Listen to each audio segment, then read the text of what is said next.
안녕하세요. 박세익 전무입니다. 올해 전체 시장에 대한 전략을 좀 말씀드리겠습니다. 올해 시장이 굉장히 힘든 시장이 아마 될 겁니다. 올해 시장에 대해서 한마디로 초보자와 프로의 수익률이 극명하게 갈리는 시장이 될 거고요. 올해 시장에 대해서는 저는 이렇게 얘기합니다. 부상자가 속출하는 장이 될 것이다. 그래서 사실은 좀 올해 시장을 전망하는데 좀 마음이 아픕니다. 앞으로 올해 시장에서 여러 가지 변동성도 좀 심할 거고요. 시장은 결국은 플러스로 끝나겠지만 뭐 반대 매매라든지 저점을 또 52주 신저가를 막 내는 그런 종목들도 많이 나올 것 같아 가지고요.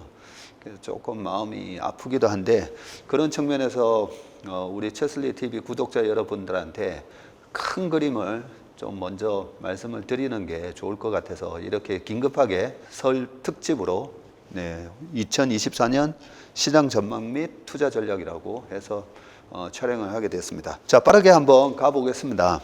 지금 보시다시피 분기 차트입니다. 차트마다 특성이 있습니다. 자, 이 분기 차트를 보면 지금 우리나라 코스피가 지금 어디쯤 와 있는가? 제일 위에 있는 RSI를 보면서 RSI가 과열권에 있는지 지금 아직까지도 추가적인 상승 여력이 있는지 알 수가 있는데요. 지난번에 5분기 연속 하락을 했댔죠. 2022년도에. 그때 21년 3분기부터 시작해가지고 큰 폭으로 하락을 했었습니다. 5분기 연속 하락을 했던 게 2008년도에 5분기 연속 하락한 이후로 처음이었고요. 그러고 나서 RSI가 20을 깨고 내려가면서 과매도 영역을 보였고, 그리고 지금 올라오는 거거든요. 미국 시장에 비해서 너무 약한 거 아니야? 그 반도체가 그렇습니다. 마이크론 테크놀로지도 지금 삼성전자랑 하이닉스랑 차트가 비슷하잖아요. 우리나라에는 이 메모리 반도체의 코스피 비중이 높아서 그런 거고요. 시장 자체가 뭐 아주 나쁘거나 그러지는 않습니다.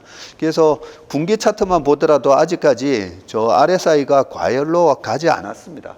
주식을 언제 팔아야 되느냐? RSI가 과열을 보이고 그러고 나서 한 2, 3분기 뒤에 주식을 팔아도 늦지 않는다. 그런 부분이고요. 올해 시장하고 내년까지 좀 큰 그림을 가지고 갈 필요가 있는데, 제가 존 템플턴 경의 이 유명한 명언을 가져왔습니다. 강세장은 비관 속에서 탄생하고, 그러면 이번 강세장이 언제 바닥을 쳤었죠? 미국은 22년 10월 달에 바닥 치고, 그죠?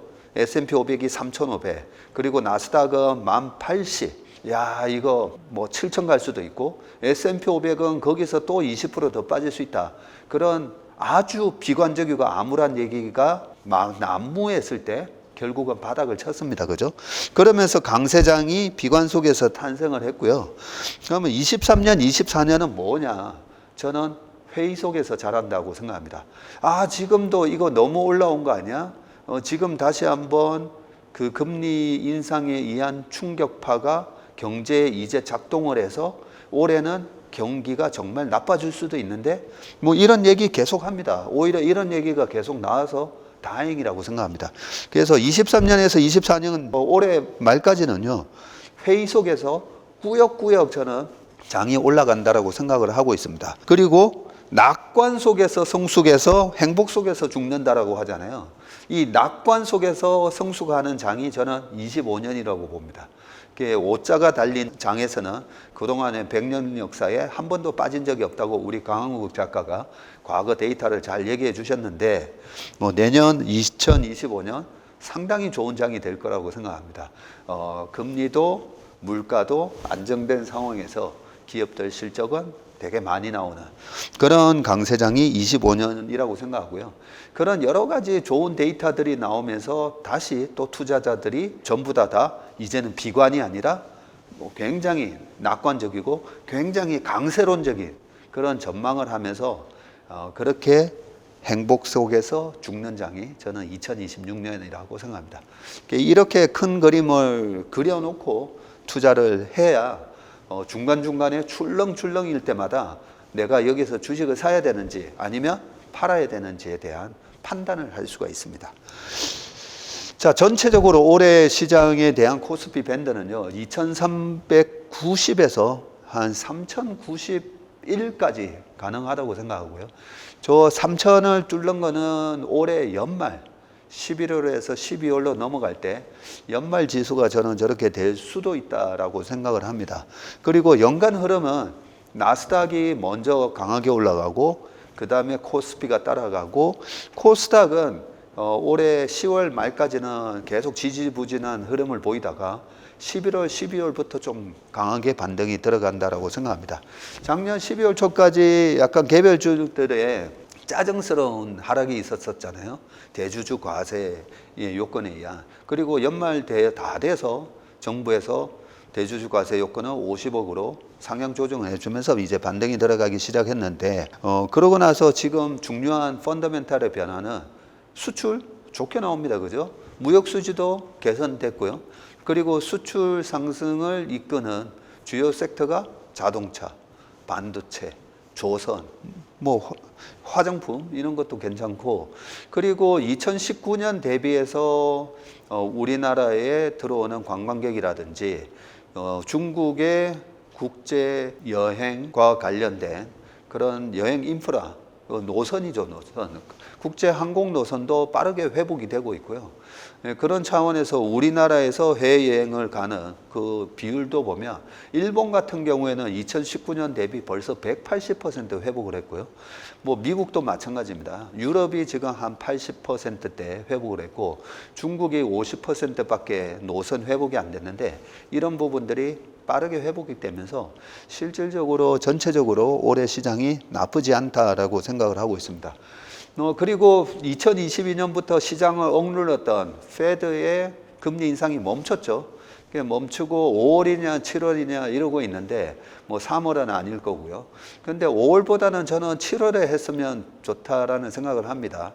왜냐하면 금리 인하가 있기 전까지 시장이 강하게 랠리를 보였던 그런 사례들이 2019년도에도 있었고 2006년에서 7년도에도 있었었죠. 그래서 금리 인하는 금리 인하를 좀 빨리 해야 시장이 올라가지 않을까가 아니라 오히려 금리 인하는 천천히 할수록 더 좋다. 그렇게 저는 생각하고요. 중요한 거는 ISM 제조 PMI가 돌아서느냐 이게 중요한 건데 이번에 나왔던 PMI 자료도 잘 나왔습니다. 그래서 PMI 차트 나중에 보여드리겠지만 PMI 미국의 구매 관리자들이 앞으로 경기를 좋게 본다는 거죠. 그동안에 50 이하였다가 지금 턴어라운드 하고 있습니다. 이 흐름이 내년 상반기까지 이어질 거라고 보고 있기 때문에 우리나라 시장이라든지 글로벌 경기가 많은 비관론자들이 우려하는 것만큼 그렇게 나쁘지는 않을 거다. 그렇게 보는 게 맞고요. 유가가 지금 70불대에서 머무르고 있잖아요. 그러면 트럼프가 당선이 될지 바이든이 될지 누가 될지는 모르겠지만 지금 70불대 초반의 유가 수준은 아주 좋습니다. 이 정도 수준이면 우리나라 무역 수지도 계속 플러스를 유지할 수가 있고요. 그렇게 되면 우리나라에 막대한 달러 유동성이 공급되는 효과가 있죠. 그래서 무역 수지 흑자가 많이 났었던 2017년, 18년, 19년까지 보면 시장이 상당히 좋았던 걸로 알 수가 있습니다. 그런 여러 가지 펀더멘탈 개선 요건들도 있기 때문에 올해 시장은 상반기까지는 울퉁불퉁하겠지만 계속 우상향을 하려고 하면서 올라가는 장이다. 그렇게 예상을 하시면 됩니다. 그리고 굉장히 전술적으로 올해 시장을 대응을 해야 됩니다. 역시 11월부터 10월까지 이 할로윈 전략이 과연 유용한가인데 1월 초에 주식을 좀 팔아놨다가 설 전에 매수를 해서 3, 4, 5, 6, 7월까지 시장이 또 반등이 들어가는 흐름으로 예상을 하고 있는데 그 전략이 할로윈 전략으로 작년 10월 말에 주식 샀으면 11월, 12월 급등했고요. 1월에 또 시장이 떨어지는 듯 하다가 또 2월 달에 여러 가지 밸류업 프로그램을 비롯해서 여러 가지 흐름 때문에 또 올라옵니다. 그런데 지금 주가를 보면요. 이렇게 쐐기형으로 수렴하는 모양이에요. 그렇게 3월 정도까지 수렴을 했다가 4월부터는 배당금도 들어오고 여러 가지 수출 모멘텀이 계속 좋게 나온다라고 생각합니다. 그런 흐름 속에서 5, 6, 7월까지 시장이 강하게 올라가는 흐름으로 예상을 하고 있습니다. 반면에 그렇다면 코스닥이 보통 보면 베타가 높잖아요. 시장보다 오를 때 더 올라가고 떨어질 때 더 떨어지고 2023년은 상반기에 코스닥이 무려 40%나 올라섰습니다. 종가 기준으로는 결국은 27% 정도에 끝나긴 했었지만 그 흐름을 생각하시면서 올해도 그러면 코스닥을 투자하는 게 낫지 않을까라는 생각은 안 하시는 게 좋습니다. 짝수해에다가 올해 또 대통령 선거가 있는 해이기 때문에 2016년, 12년, 2008년 이렇게 보면 그렇게 썩 코스닥 시장은 좋지 않습니다. 그래서 코스닥은 아예 그냥 쉬는 게 좋고요.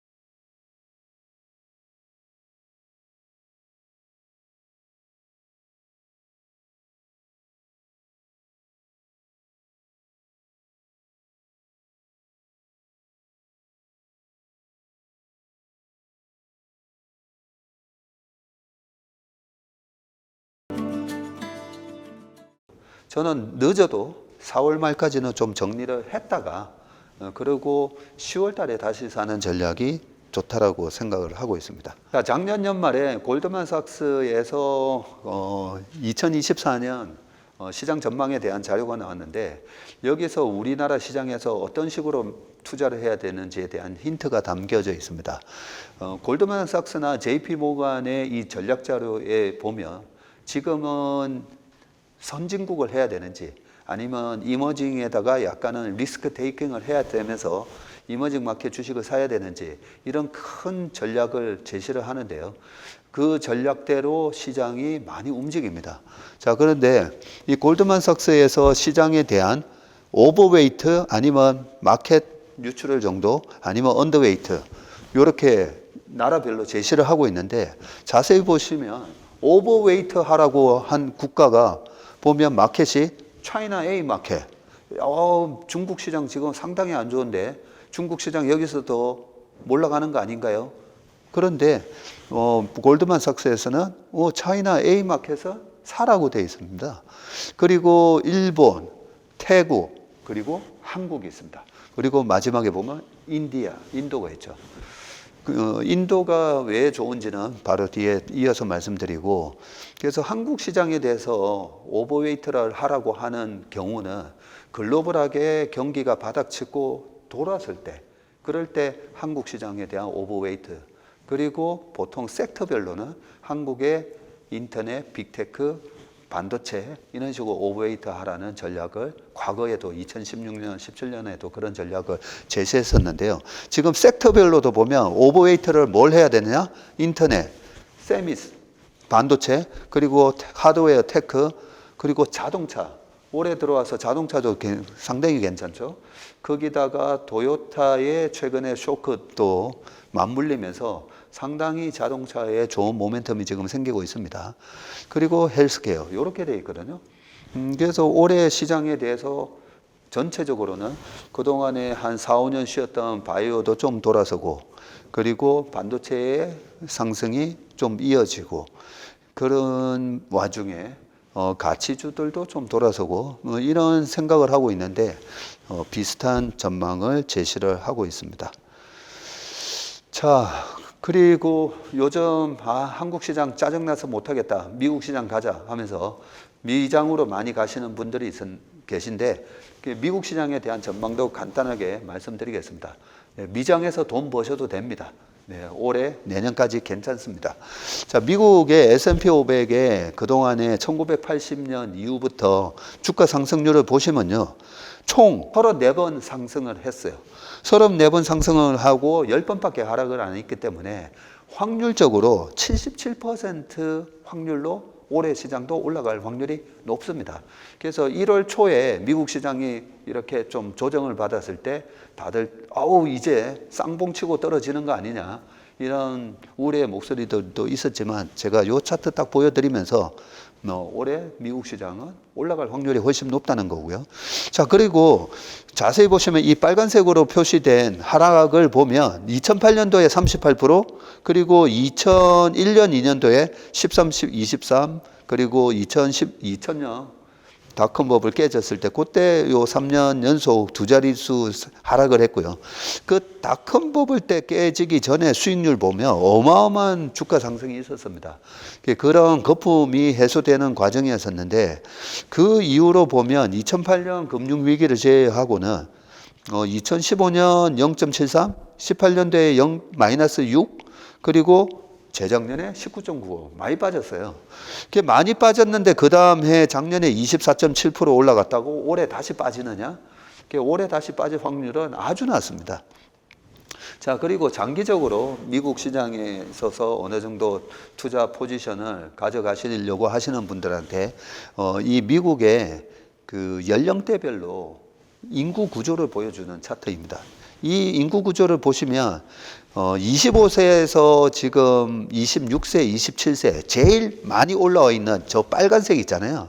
25세에서 40세까지인데 그 빨간색 가장 높은 수치에 해당되는 부분이 23, 4, 5, 6, 7 요 연령대입니다. 그래서 미국은 보면 앞으로 25세 전후의 인구가 가장 많은데 이 인구가 30세가 되고 40세가 되면 그러면 인구 구조에 의한 주식시장의 그 영향을 보면 우리가 25세에서 30세 사이에 결혼을 하고 난 다음에 아이를 놓고 그러면 아이한테 어마어마한 돈이 들어가잖아요. 그래서 과거에 베이비 부머 세대들이 나이가 30살에서 50세를 지날 때 경제가 상당히 좋은 그런 현상이 나타납니다. 각 나라별로 마찬가지입니다. 그런 측면에서 보면 우리나라의 이 항아리 모양하고는 다르죠. 앞으로 다가올 25세 전후의 젊은 층이 결혼을 하고 아이를 놓고 그런 게 앞으로 20년 동안 일어날 일이기 때문에 인구 구조로 보면 미국 시장 부럽지만 괜찮습니다. 자, 그런 측면에서 또 동남아 국가에 보면 베트남도 보면 베트남 전쟁이 60년대부터 70년대까지 있다 보니까 베이비 부머 세대가 베트남은 1980년에서 90년 요때가 베이비 붐이에요. 그 연령이 지금 1980년에 태어났다라고 하면 이제 40세가 넘잖아요. 그런데 80년에서 90년도, 2000년도까지 그 태어났던 그 인구가 지금 쭉 올라오고 있습니다.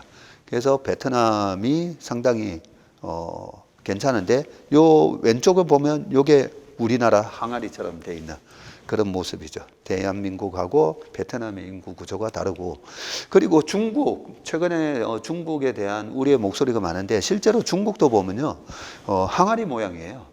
중국도 이미 고령화에 들어섰고 중국의 인구가 지금 3, 4, 50대가 가장 많은데 이 인구가 자꾸만 위로 올라가고 있습니다. 그래서 2050년 되면 2050년 인구 분포 예측에 보면 중국은 2050년 되면 60대, 70대가 가장 많아져요. 우리랑 좀 비슷하죠. 그리고 인구도 줍니다. 지금 중국 인구가 거의 15억이라고 하는데 14 지금 중국을 추월하고 있는 인도는 어떻게 되냐면 2050년 됐을 때 16억 5천만 명이 돼요.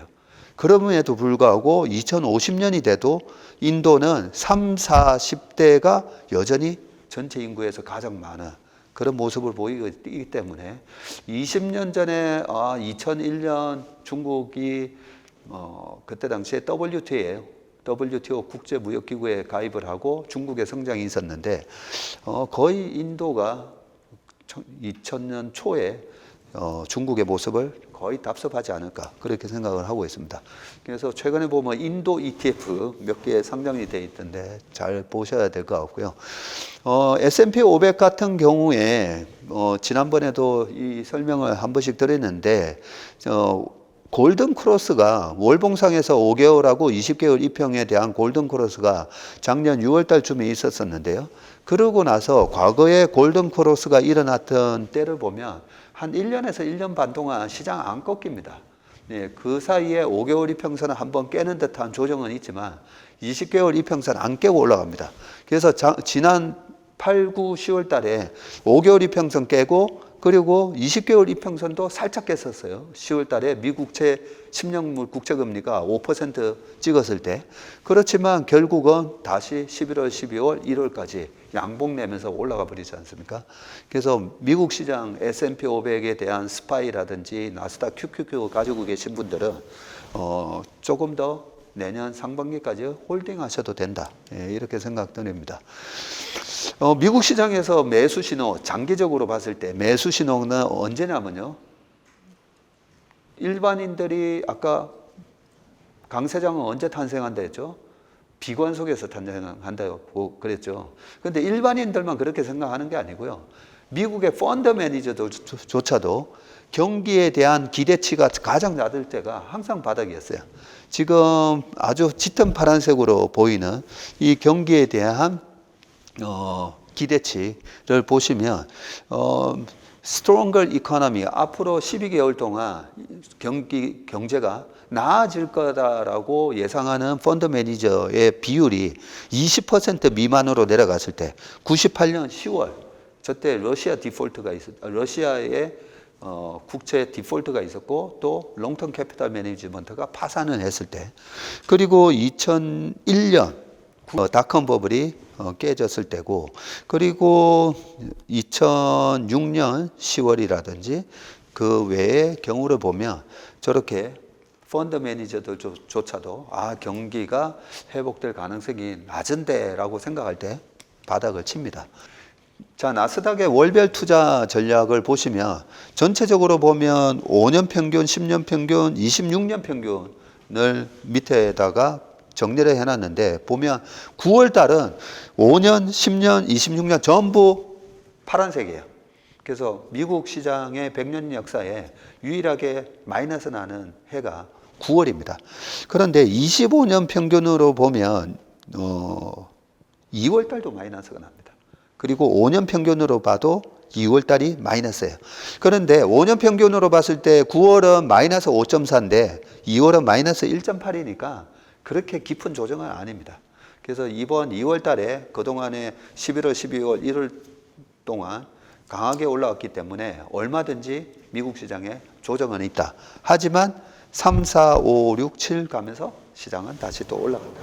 네, 그렇게 보시고 2월 달에 혹시라도 있을 조정이 있으면 미국의 ETF 같은 거 추가적으로 매수하시는 전략도 괜찮다라고 말씀을 드립니다.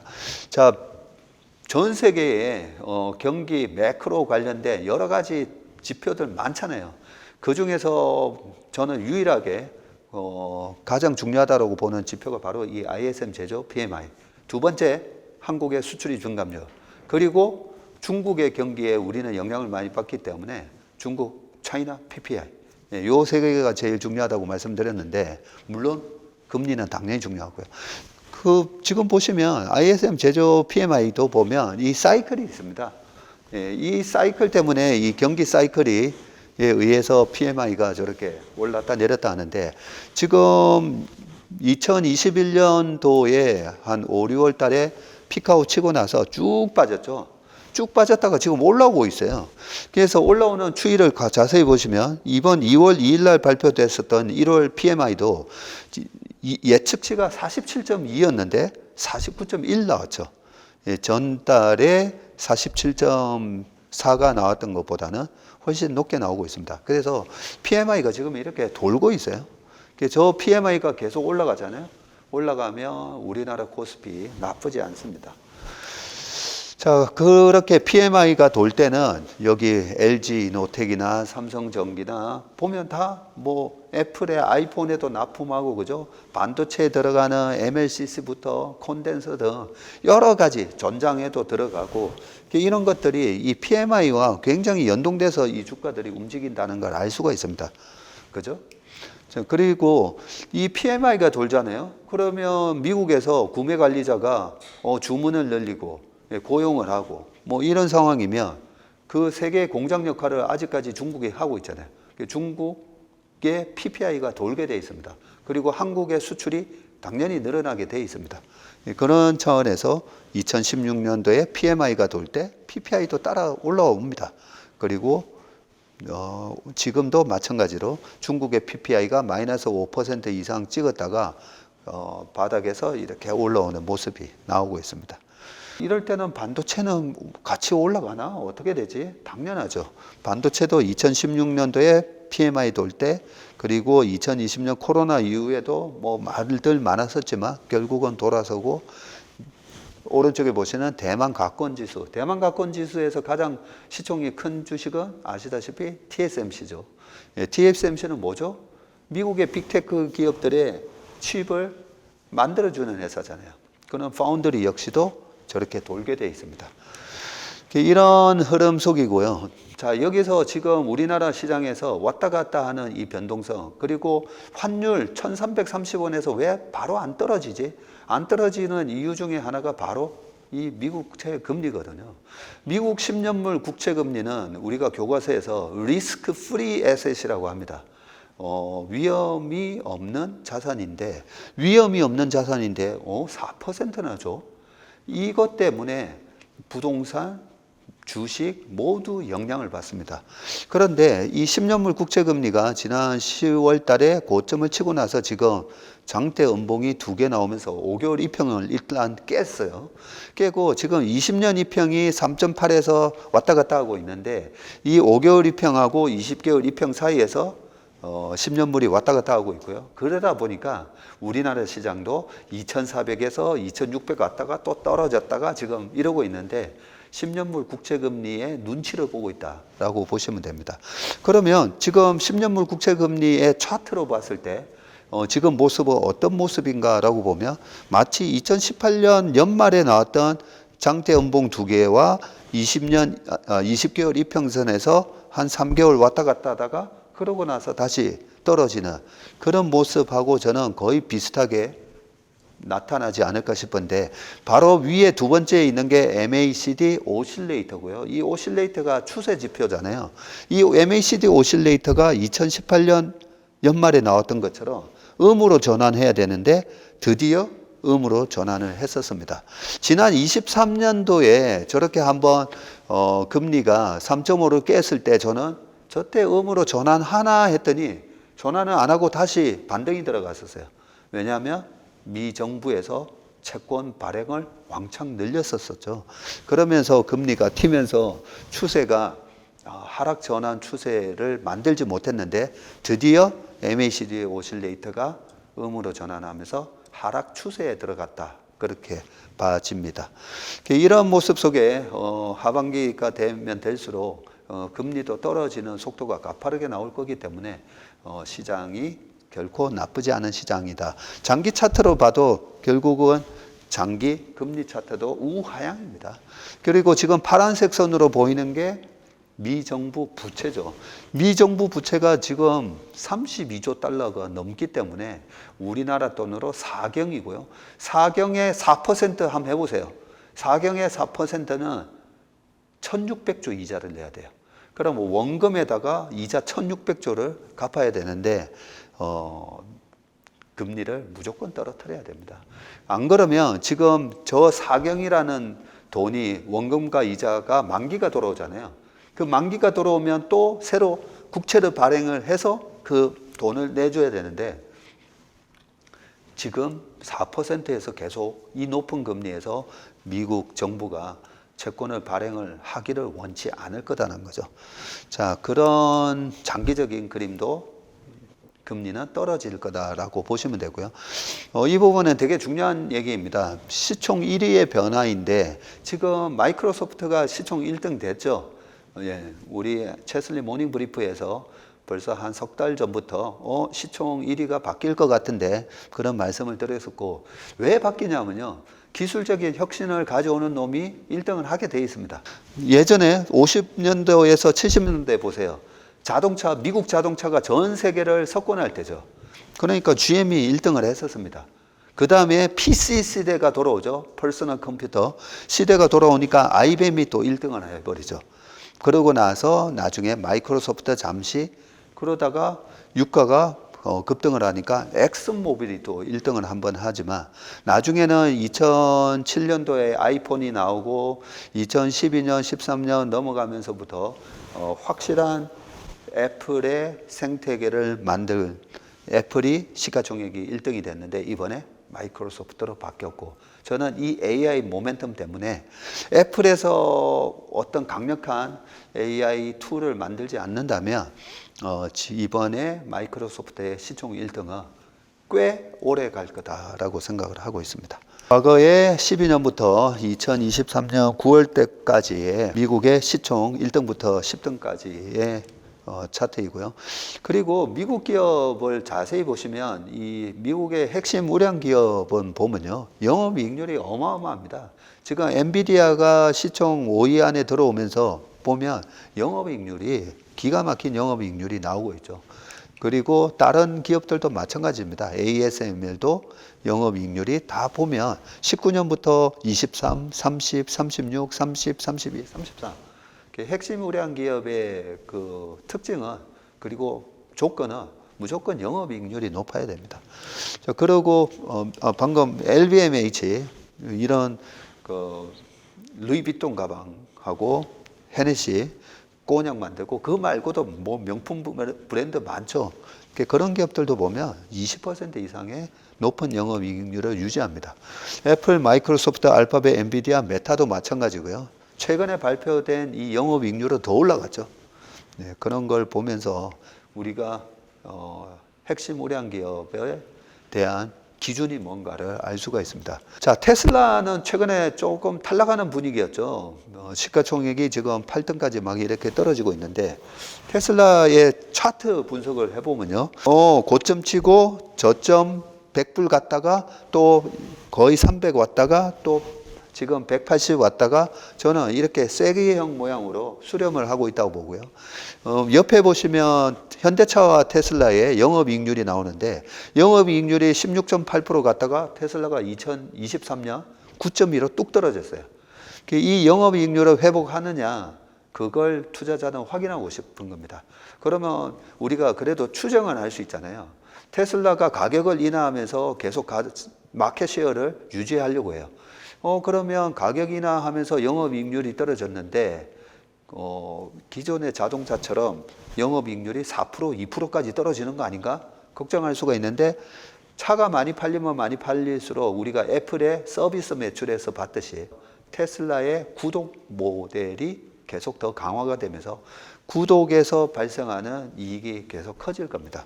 그러다 보면 나중에 영업이익률이 다시 회복하는 그런 모습이 보일 거고 그때 이 쐐기형 모양에서 주가는 위로 튀는 그런 흐름이 나올 거라고 생각합니다. 그 외에 지금 메타 같은 경우도 보면요. 바닥치고 큰 폭으로 지금 올라가고 있는데 메타 같은 경우에는 RSI 보면 월봉 차트에서 이제는 과열권으로 들어갔어요. 주가는 저렇게 과열권으로 들어가고 나서 확인하고 팔아도 늦지 않습니다. 그리고 어떻게 파느냐? 지난 파는 게 항상 어렵다고 말씀들 하시잖아요. 5개월 이평선을 깰 때 팔면 됩니다. 근데 그때 왜 잘 못 파시냐면 나 고점에서 팔고 싶은 그 욕심 때문에 그래요. 나 저 위에서 팔았어야 되는데 그 욕심만 버리시면 5개월 이평선이 깨지거나 아니면 영업이익률이 훼손될 때 그럴 때 파시면 됩니다. 필라델피아 반도체 지수를 보시면 이번에 주도 섹터죠. 그리고 필라델피아 반도체 지수도 이 장기 차트를 보면 우리가 이 필라델피아 반도체 ETF라든지 여러 가지 주식들을 갖고 가야 되는지 아니면 이익 실현을 해야 되는지 알 수가 있는데 자세히 보세요. 제일 위에 RSI 보면 답이 나옵니다. 반도체 지수가 고점을 칠 때는 RSI가 항상 70 이상에서 과열을 기록한 후에 주가가 빠졌습니다. 그죠?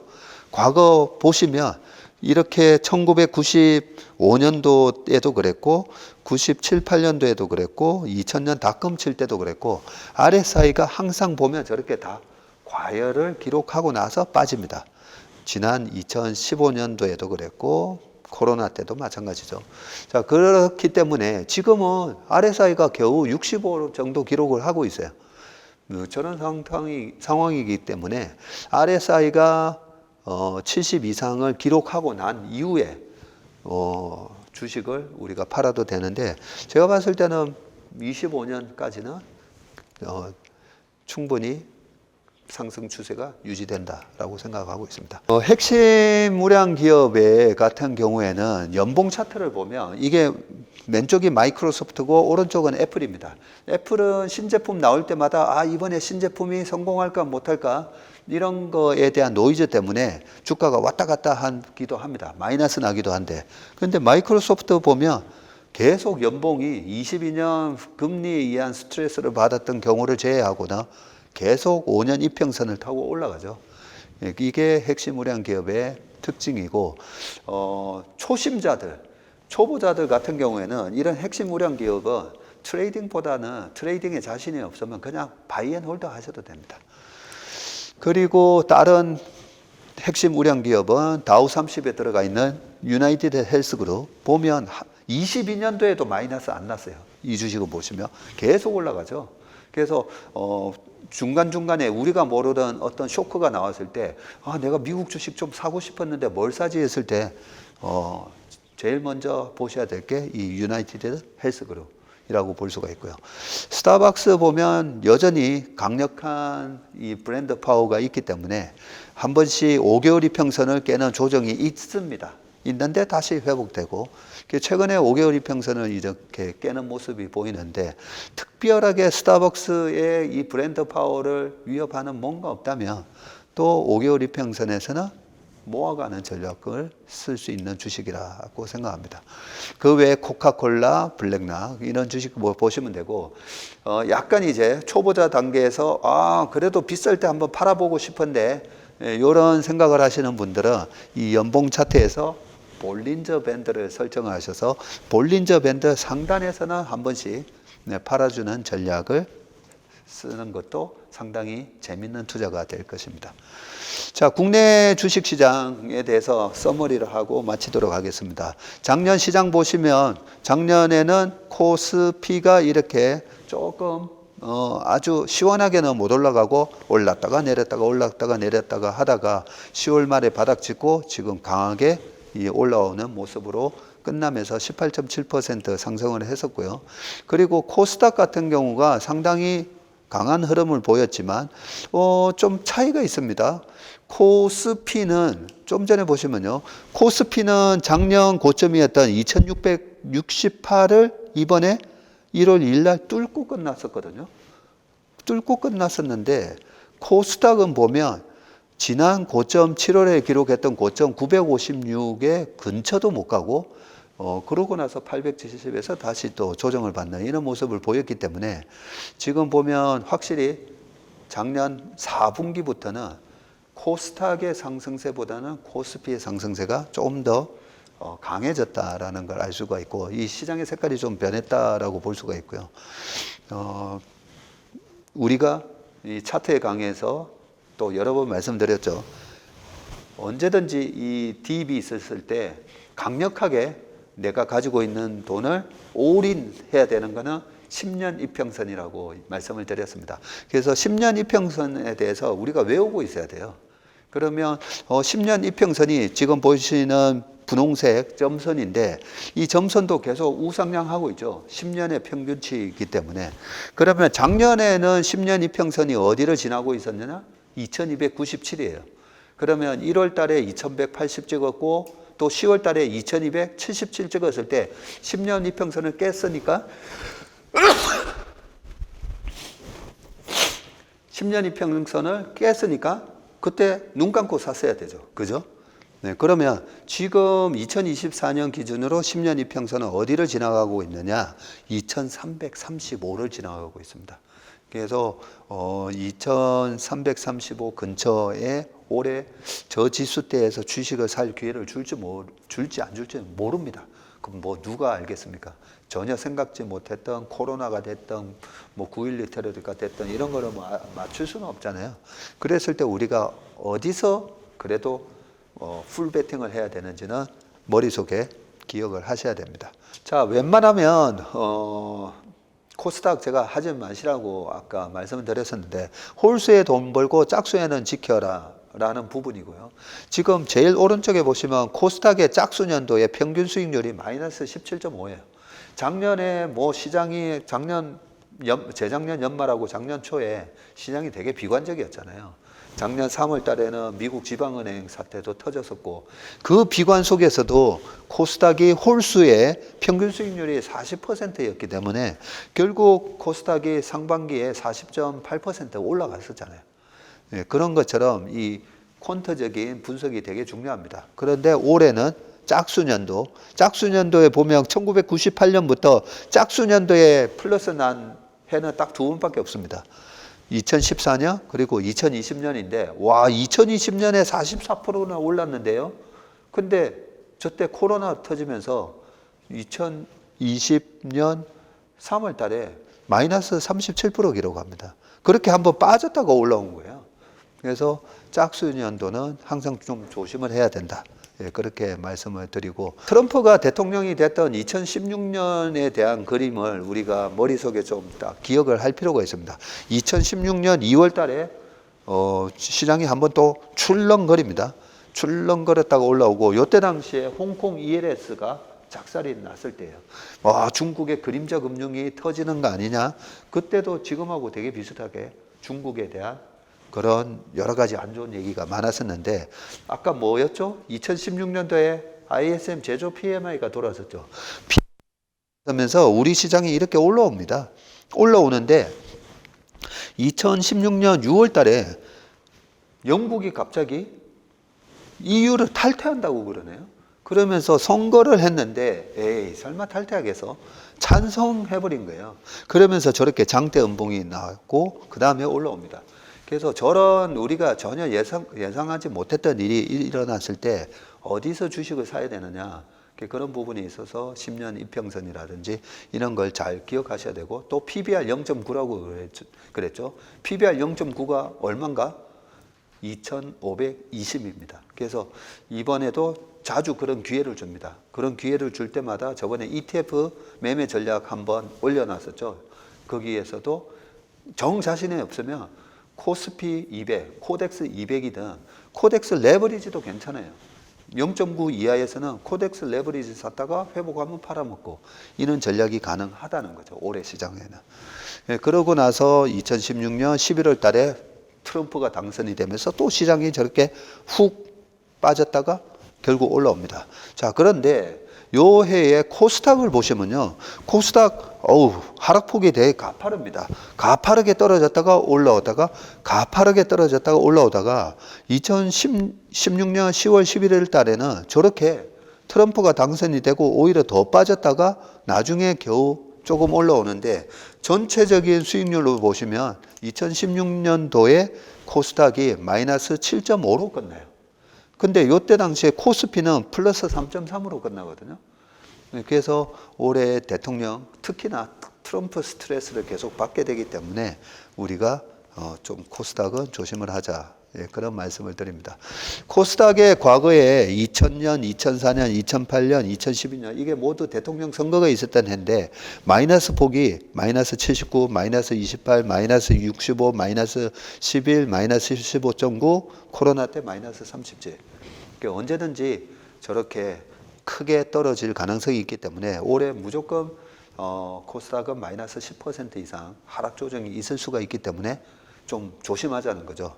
지금 코스닥이 마이너스 5% 안쪽에서 조정을 볼 때 웬만하면 코스닥은 좀 도망 나와 있자. 그 말씀을 드립니다. 그리고 코스피는 시장이 정상적으로 이제 좀 돌아가잖아요. 그러면 5개월 이평선을 회복하게 돼 있습니다. 그래서 5개월 이평선에 해당되는 게 한 2600에서 2700 사이를 지금 5개월 이평이 지나가고 있기 때문에 이 정도가 올해 코스피의 피벗이 된다라고 좀 생각을 하시면 될 것 같고요.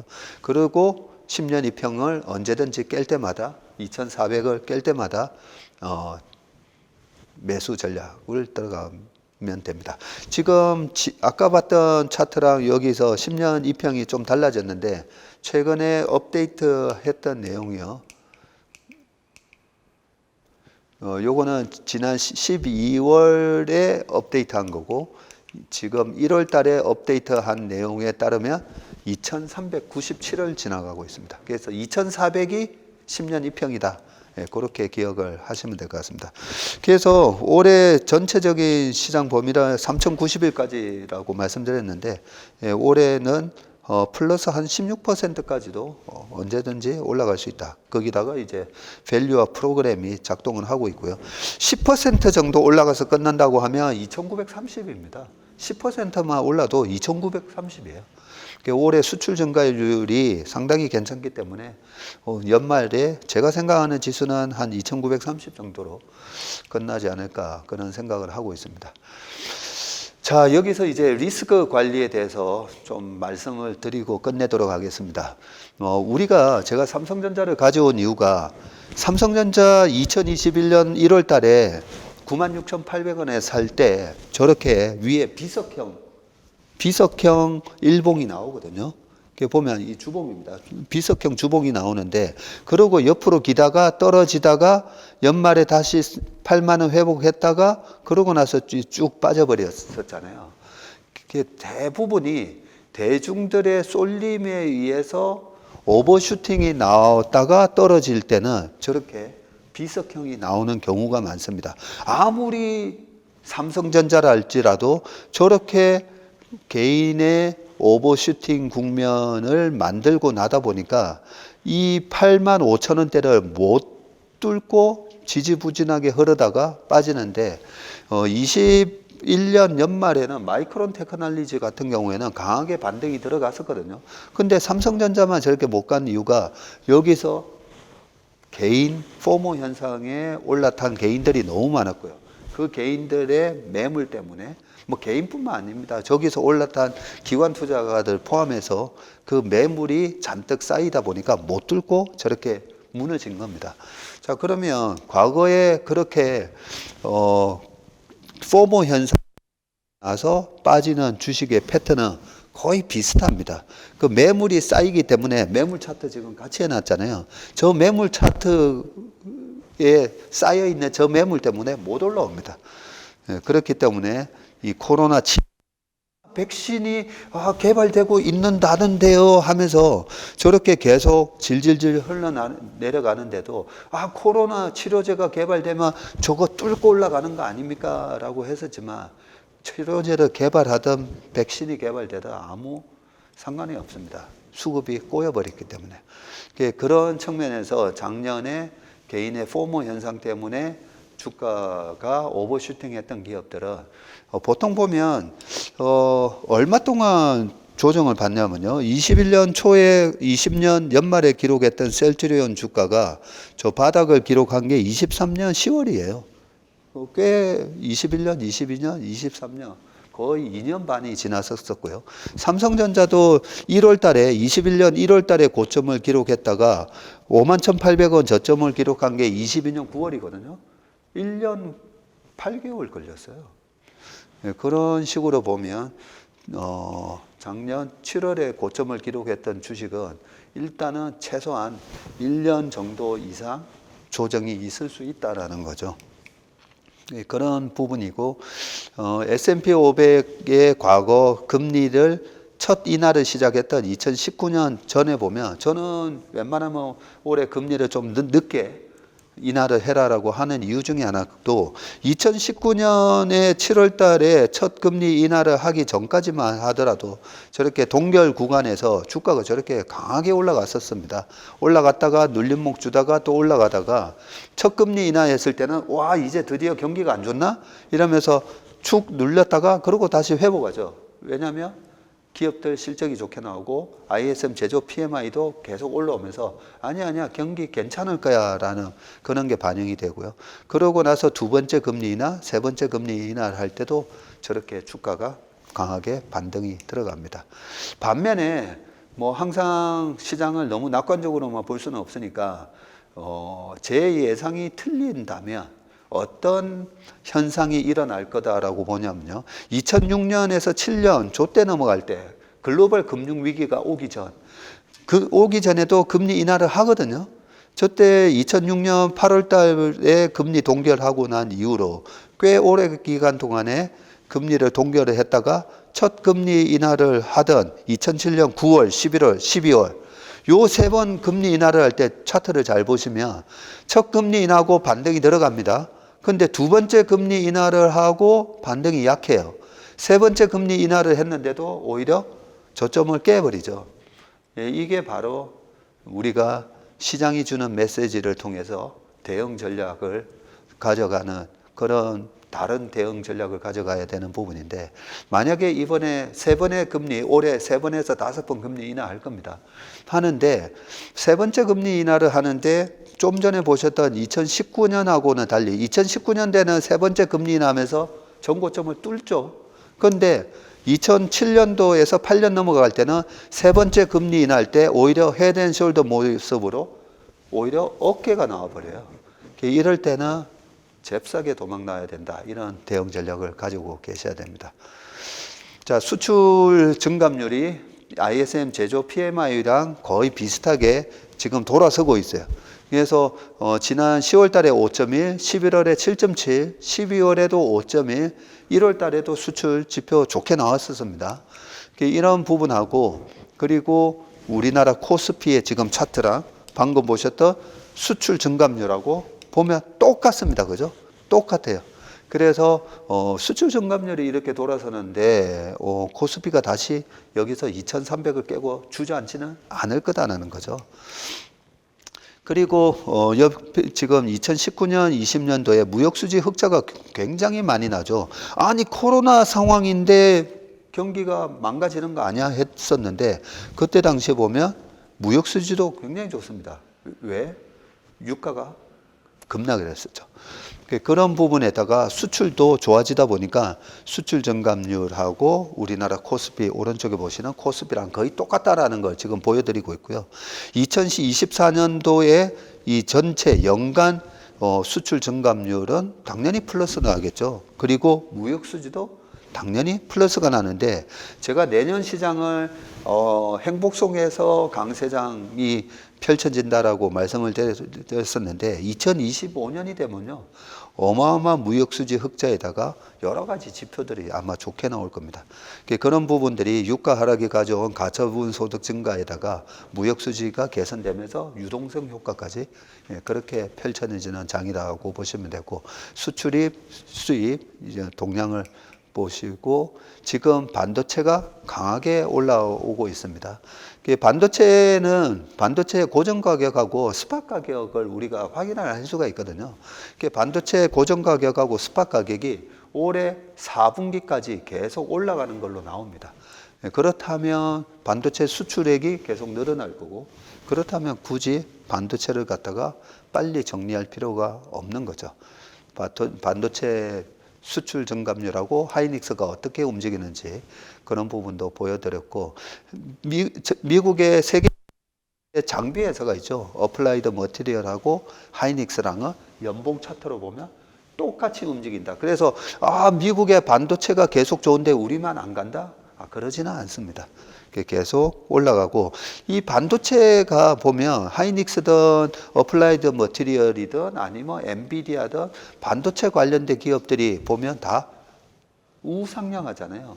그 왜 우상향을 하냐면 사이클인데 하지만 이 반도체 전방 산업이 계속 확장되고 있습니다. 익스펜딩 하다라는 그런 부분이 있기 때문에 보시면 되고 삼성전자 작년에도 삼성전자는 꼭 붙들고 있어야 됩니다. 왜냐하면 한번 올라가면 항상 40% 이상 올라간다 했죠. 지금도 계속 40% 이상 작년에 결국 41.95% 올라갔었습니다. 그래서 삼성전자 같은 경우는 한 해 오르고 끝난 적은 한 번도 없었습니다. 자세히 보시면 한 해 오르고 끝난 적 없습니다. 그래서 올해도 결국은 플러스로 끝날 거다. 그런 부분을 보시면 되고요. 반도체를 1월 달에 싸게 살 수 있는 기회가 옵니다라는 부분을 한번 말씀드린 적이 있는데 과거 5번의 짝수에 반도체의 평균 수익률이 1월 달에 삼성전자가 마이너스 4.57이고요. 하이닉스가 마이너스 4.19예요. 그래서 희한하게 1월 달은 짝수에 1월 달 반도체가 희한하게 안 좋아요. 이번 1월 달에도 삼성전자, 하이닉스 다 빠져서 끝났죠. 네, 그러고 나서 2월 달까지도 조정을 받는 듯한 모습도 나오긴 한데 3, 4, 5월 달 이렇게 가면 갈수록 반도체가 세집니다. 하이닉스 같은 경우가 순수 반도체니까요. 2월 반등 들어가다가 3월 좀 빠졌다가 4, 5, 6, 7 저렇게 올라가는 모습이 있기 때문에 그래서 제가 7월 달까지는 괜찮을 것 같다라는 말씀을 드리고요.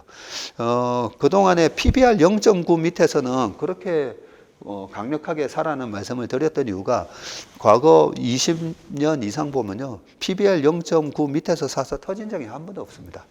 1년 가져갔을 때. 그리고 평균 수익률이 40%가 나와요. 그래서 PBR 0.9 밑에서는 눈 감고 사도 된다. 그렇게 보시면 됩니다. 그러면 2024년 시장 전망에 대해서는 여기까지 하도록 하겠습니다. 이후에도 시장이 급변하는 모습이 나오면 또 언제든지 제가 이렇게 후속 영상을 만들어서 또 찾아뵙도록 하겠습니다. 고맙습니다.